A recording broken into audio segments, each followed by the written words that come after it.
बलिदान दिवस पे हम आए हमारा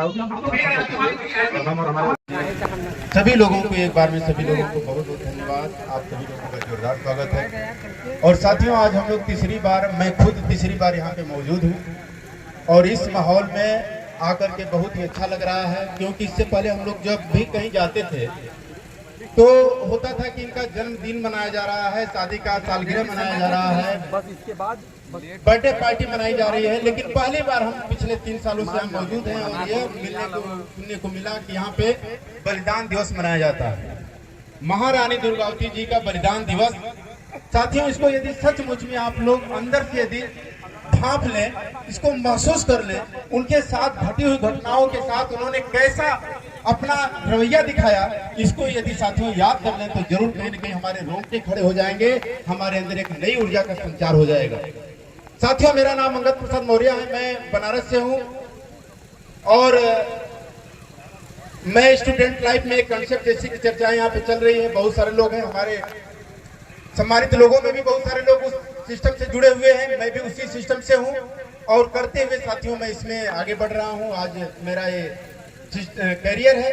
लेकिन जब मैं इनके जीवनी को पढ़ता हूँ कि एक लड़की जो कि यूपी के बांदा जिले में पैदा हुई और चंदेल परिवार में वो जन्मी और उनका जो जन्म हुआ 1524 ईस्वी में 5 अक्टूबर को हुआ और वह लड़की जिस राजा महाराजा खानदान में जन्मी, उनके पिताजी चाहते थे कि मेरे यहाँ एक पुत्र की उत्पत्ति हो, पुत्र पैदा ले, लेकिन पुत्र तो नहीं आया, लेकिन एक लड़की आई और उस लड़की के अंदर वो सारी खूबियां मौजूद थी जो एक लड़के के साथ होता है।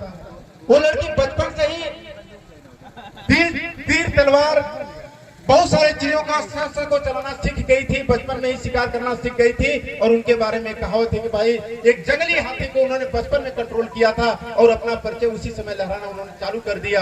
लोगों को लग गया कि आने वाले कल में यह दुर्गावती जो है बहुत बड़ा काम करेगी और उनका जो है शादी दलपत शाह जो कि उस समय राजा हुआ करते थे, इन्होंने सिर्फ उनके वीरता को देखकर उनके साथ शादी कर ली और शादी करने के बाद उनसे अपना जीवन बिताने लगी।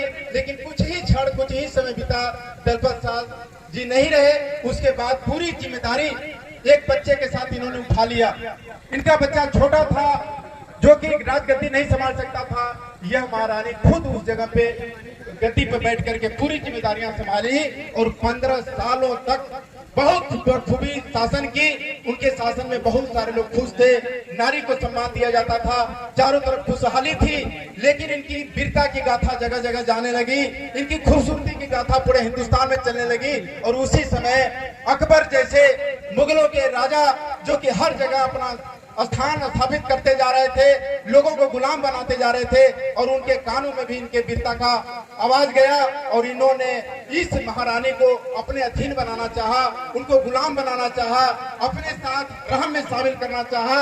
लेकिन इन्होंने गुलामी स्वीकार नहीं किया, युद्ध का मुहिम छेड़ दिया कि नहीं, हम गुलामी वाली जिंदगी नहीं जी सकते, मुझे तो आजादी वाली जिंदगी चाहिए, स्वतंत्रता वाला जिंदगी चाहिए, मैं किसी के अधीन सुख सुविधाओं को स्वीकार नहीं करती। और इनके अंदर की जमीर जगी और इन्होंने अपने सैनिकों को लेकर के युद्ध मैदान में कूद गई और अकबर के सेनापति आसफ खान पूरे मैदान में 50,000 सैनिकों के साथ आ गया इनसे युद्ध करने और यह अपने 10,000 सैनिकों के साथ युद्ध करने के लिए तैयार हो गई और लड़ाई बहुत भयानक हुई।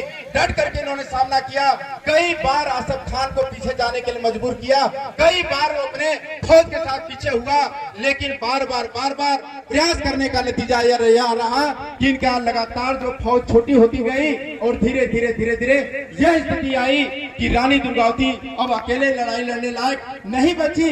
अब उन्हें लगा कि नहीं, कहीं न कहीं अब हम गुलाम हो जाएंगे, कहीं न कहीं ये सब मुझे पकड़ लेंगे। और उस समय उन्होंने अपने सेनापति को हुक्म दिया कि यह कटारी मेरे गर्दन में घोंप दो।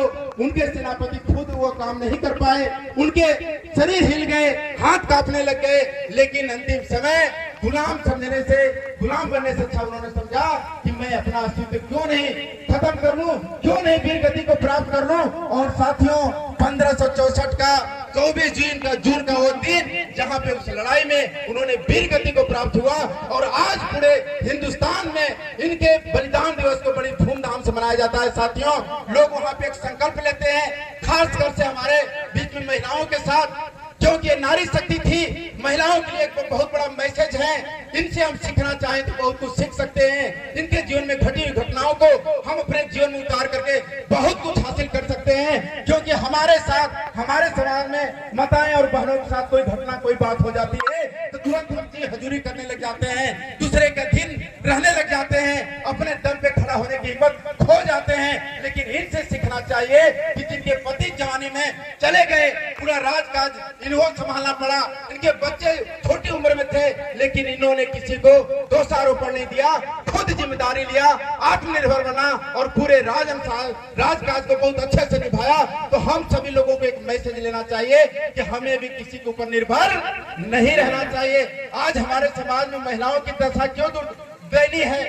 क्योंकि उनकी एक आदत होती है, वो हमेशा हाथ फैलाती हैं।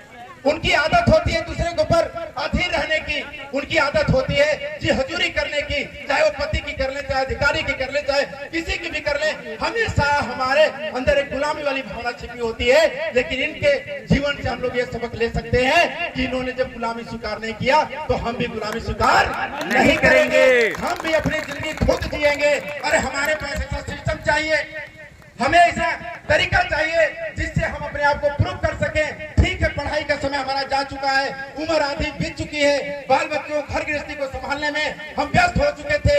लेकिन आज हमारे जीवन में अपने आप को तरक्की करने के लिए, आगे बढ़ाने के लिए हमारे पास एक ऐसा सिस्टम चाहिए। और साथियों, कहीं न कहीं वो सिस्टम हो चुका है। आज बाहरी दुनिया में ऐसा कोई सिस्टम नहीं है कि दूसरे को लोग को कहानी किस्सा सुना सकते हैं, दिवस मना सकते हैं, लेकिन आगे बढ़ने का कोई प्लेटफॉर्म नहीं दे सकता। आज हमारे बीच में बैठे हुए बहुत सारे लोग हैं जिनका खुद का पेट्रोल पंप है, खुद का होटल है, खुद का बिजनेस है, लेकिन ये चाह के भी मैडम जी और आगे हूँ। आज वीरांगना महारानी दुर्गावती के और आगे बलिदान दिवस के पावन अवसर पर इस जनपद के कोने कोने से मध्य प्रदेश, छत्तीसगढ़, बनारस, हर जगह से, चंदौली से लोग आए हुए हमारे अतिथियों का इस दुरावल कला की धरती पर हार्दिक स्वागत, अभिनंदन करता हूं। और आज हमारे बीच में हमारे अशोक मिश्रा जी, श्री प्रकाश यादव जी और हमारे बीच में ममता मिश्रा जी जो हमारी यूट्यूबर है और आरसीएम की आप पिकअप सेंटर होल्डर हैं, और हमारे विकास विश्वकर्मा जी, और हमारे बीच में लाल बहादुर पाल जी, बीएम सिंह जी, एमडी मोमिन जी और प्रीति जायसवाल जी, मीरा जी, और हम सबके बीच, हम सबके जिले के कर्ता धर्ता जिले के अध्यक्ष राजेंद्र प्रसाद मरपच्ची जी, वासुदेव कोल जी, हम सबके बीच मौजूद हैं। इन लोगों का घुमाए हैं सभी लोग कार्यक्रम में हार्दिक स्वागत, अभिनंदन करता हूँ। रानी दुर्गावती अमर रहे। अमर रहे, अमर रहे।